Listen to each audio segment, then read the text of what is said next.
ہم کریں گے ہر مظلوم کی حمایت۔ السلام علیکم، میں ہوں حورین فاطمہ اور آپ دیکھ رہے ہیں حمایتی نیوز HD چینل۔ نظر ڈالتے ہیں آج کی اہم خبروں پر۔ کراچی میں اسٹریٹ کرائم کی وارداتیں بے قابو۔ گلستان جوہر ماڈل کالونی میں دن دہاڑے شہری لٹ گئے۔ غلام مصطفیٰ جٹ کی رپورٹ۔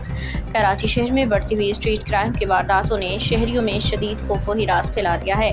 گلستان جوہر بلاک 11 میں شہادات بروست اور کوئٹہ اجوا ہوٹل کے قریب دن دہاڑے مسلح منصبان نے ایک شہری کو اسلحے کے زور پہ لوٹ لیا اور بآسانی فرار ہونے میں کامیاب ہو گئے۔ ذرائع کے مطابق چند روز قبل پیش آنے والی اس واردات کی CCTV فوٹیج بھی سامنے آ گئی ہے، جس میں موٹر سائیکل پہ سوار 2 ملزمان کو واضح طور پہ دیکھا جا سکتا ہے۔ فوٹیج میں دیکھا گیا کہ ملزمان نہایت بے خوف انداز میں گلی میں موجود شہری کو اسلحہ دکھا کے لوٹتے ہیں اور واردات کے بعد آرام سے موقع سے فرار ہو جاتے ہیں۔ اہل علاقہ کا کہنا ہے کہ CCTV فوٹیج میں دونوں ملزمان کے چہرے واضح طور پہ پہچانے جا سکتے ہیں، تاہم واقعے کی اطلاع پولیس کو دیے جانے کے باوجود اب تک کوئی مؤثر کارروائی سامنے نہیں آ سکی۔ دوسری جانب ماڈل کالونی کے علاقے میں بھی انہی 2 مبینہ ڈکیتوں کی جانب سے 2 شہریوں کو لوٹنے کی اطلاعات موصول ہوئی ہیں۔ شہریوں کا کہنا ہے کہ ملزمان مسلسل وارداتیں کر رہے ہیں، قانون نافذ کرنے والے ادارے انہیں گرفتار کرنے میں ناکام دکھائی دیتے ہیں۔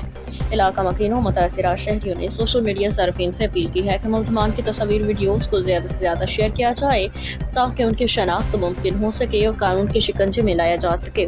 شہری حلقوں نے کراچی پولیس کے اعلیٰ حکام سے مطالبہ کیا ہے کہ بڑھتی ہوئی اسٹریٹ کرائم کی وارداتوں کو فوری نوٹس لیا جائے، ملزمان کو جلد گرفتار کیا جائے، شہر میں امن و امان کی صورتحال بہتر بنانے کے لیے ہنگامی اقدامات کیے جائیں تاکہ شہری خود کو محفوظ محسوس کریں۔